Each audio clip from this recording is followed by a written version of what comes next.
Hammerschmidt is an author, artist, and speaker living in Minneapolis who majored in German and Spanish and accidentally minored in art.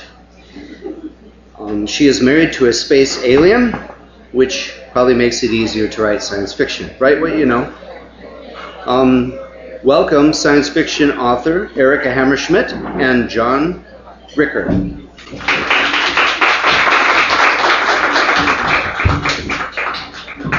Hi. This is a scene from our co-authored novel Kia's Flight, which is about a future where predispositions to mental disorders can be detected before birth and often lead to embryos being removed, cryogenically frozen, and sent away on spaceships to colonize other planets. This is a scene from the viewpoint of the main character, Kia, whose birth name was Karen, but she went by Kia because she liked it better. And she was removed for having autism spectrum genes. She was grown in an artificial womb and raised on a starship under constant surveillance of this pretty oppressive system. And in this scene, she's a teenager and she's just wandering around among the bunk beds of other kids on the ship. She's bored and trying to find something fun to do that won't get her in trouble. The subject that came into my head as I searched for a line of thought to occupy myself was the desire humans have for flight. Why, I wondered, do nearly all human beings have a longing for something that's not natural to our species? I'd read about hang gliding and parachuting and zero-G planes and all the other things humans had done over the years to try and reproduce the experience. I'd read that almost everyone has dreams of flying. It wasn't as baffling as some of my thoughts. I soon realized the probable answer. It made perfect sense for any creature to desire things beneficial to its well-being. Flying was a highly useful skill, and if humans had wings, they would have a distinct advantage. With flight, you could get places quickly, avoiding obstacles by going over them. You could be completely safe if you ever fell from a tree or a cliff. You could get a great view of the environment, which would help in finding resources and in avoiding danger. As I walked aimlessly around and formed these thoughts in my head, I put them into words, and I didn't realize I was murmuring the words aloud until I heard a voice answer me. "You're right," it said. "Where would people be without that desire for flight? It's what led to airplanes and space lamps." I spun around, disoriented. "What?" The only response was a smile. It was lopsided and strangely endearing, and it was on the face of a heavy-set boy with wavy reddish hair. His face was familiar, like most of the faces I saw in my wanderings, but just like most of them, it wasn't connected to a name or personality in my mind. I tended not to notice people much unless they tried to interact with me, and this one had never done that before. He was sitting on the edge of a lower bunk just to the left of me. He didn't seem to be doing anything at all. He seemed to have been staring into space as I had been, except instead of philosophizing, he had been listening. "What did you mean, space lamps?" I asked. I meant spaceships. Words don't always come out right for me. I couldn't help laughing. Sorry? His smile twisted. "You didn't make me talk the way I do." "Sorry for laughing at you." "Oh." He was still sitting on the bed looking up at me. "You're right, though, about flying. We all want it, even people like us who are already on spaceships. Did you know the flying simulation is used about five times more often than anything else in our virtual reality rooms?" I chuckled. "Actually, I think I did know that. I barely ever get to use it. I was thinking of playing it today, but I was sure the line would be too long. My legs were getting stiff from standing in one place, so I sat down on the bed, not next to him, but at the opposite end. I was bored. When I have nothing to do, I just wander around and talk to myself." The boy tilted his head at me. "How often do you have nothing to do?"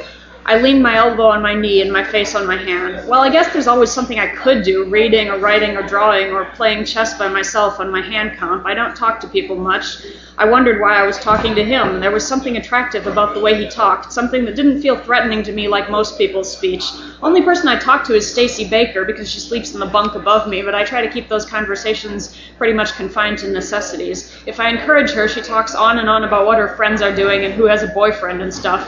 Her diagnosis isn't Asperger's. I think her student profile just says she has mild obsessive behaviors. "I don't know Stacy Baker," the boy said, staring into the distance. I realized he hadn't tried to force eye contact on me even once yet. "Well, I don't know very many people," I said. "I guess you know me now. My name's Karen." "That's nice." A pleasant answer, but a strange one. "What's your name?" "Draz." "That's an interesting name," I said. "I've never met someone with that name, and I've never read it in a book." "There aren't many books here," he answered distantly. "I know. I've read almost all of them on my hand comp." I unstrapped the little computer from my wrist, tapped the network icon, selected library, and scrolled down through the list of all too familiar titles. "You've read all of them?" said Draz, looking over my shoulder.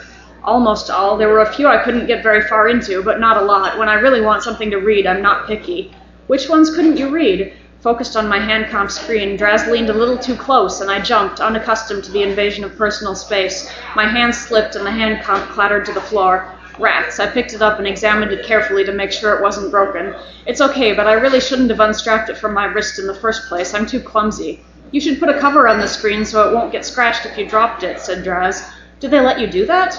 He shrugged. Well, they let me do a lot of stuff with my hand comp. I looked at his comp, one that looked much more worn and used than mine. Built onto the sides of it were several pieces of extra machinery that I didn't recognize, that I hadn't ever seen on anyone else's comp. I wondered what they were and how they had gotten there. What I do, he said in a low voice, is draw. Huh? The change of subject startled me. I got tired of reading all the books, so I draw pictures to pass the time. I nodded. I draw too, on the hand comp. Draz frowned, looking at his own comp again. I've tried the drawing program, but it doesn't suit my style that well. It's too pixelated. I'd rather draw on real paper. Where did you find paper? I've only read about paper. There wasn't even toilet paper on the flying dustbin. A jet of sterile water followed by a drying jet of air did the job instead. If he had found some paper, he must have dug around in places I didn't know about. I didn't say I do draw on paper. I'd said I'd rather, but I've found something almost as good. Want to see? I leaned over eagerly, and he reached into the drawer under his bed and pulled out an old yellow shirt. As he flattened it out on the mattress, I noticed what he was talking about. The fabric was just slightly fuzzy, covered with minuscule tufts, like a carpet on a tiny scale. He took the stylus from his comp and dragged it across the surface in an elaborate curlicue. I saw the trail it left, like the trail I had seen my finger make in a carpet I'd once sat on in the playroom as a toddler. I remembered how I could draw designs and then wipe them away with my hand. See, Draz said, it's kind of like if you had a big forest of trees on a planet and you cut some of them down in patterns, then you could see the patterns from an airplane, except they were special cyborg trees that could reassemble themselves after they'd been cut down, and they were programmed to stand back up if a big wind blew over the forest in the right direction. I burst out laughing. Draz, that is the weirdest, most complicated analogy I've ever heard. I was just thinking it was like drawing designs on a carpet. Oh, yeah, you're right. There's a simpler way of saying it. He grinned sheepishly. But that shirt is amazing. Where did you get it? I said, watching him doodle spirals and zigzags and fractals all over the fabric. It came with my latest set of clothing. The clothes they give us are donated, from Earth, so they could come from anyone and look like anything. I've gotten a lot of fuzzy shirts. They must have been just going out of style on Earth when our ship was being prepared for takeoff, but I've never had one that worked as great as this one. I kept watching. He was a bizarre and exhilaratingly free artist, following no pattern, inventing a dozen half patterns that almost looked like something, then connecting them to each other with coiled sweeps of line, a wave, a cloud of cross-hatching, a rippling line of polka dots, and suddenly a line of words so tiny I could barely read them. Now we can talk freely. I tried to keep my mouth from hanging open. I saw exactly what he meant. Computer programs recorded all our typing on the hand comps. Cameras and audio recorders monitored everything we did and said in the open, but the cameras on the ceiling throughout the bedroom probably weren't close enough to see the tiny words he had written, and no record of them would remain later. He could wipe them away with a brush of his fingers. To anyone watching, we just looked like two kids drawing for fun. Let me try, I said. Sure thing. He wiped a section of his drawing clear and handed the shirt to me. I was going to be even more careful, though. I didn't completely trust that there wasn't a camera hidden in the headboard of the bed, or that the ceiling cameras didn't have way higher resolution than we thought.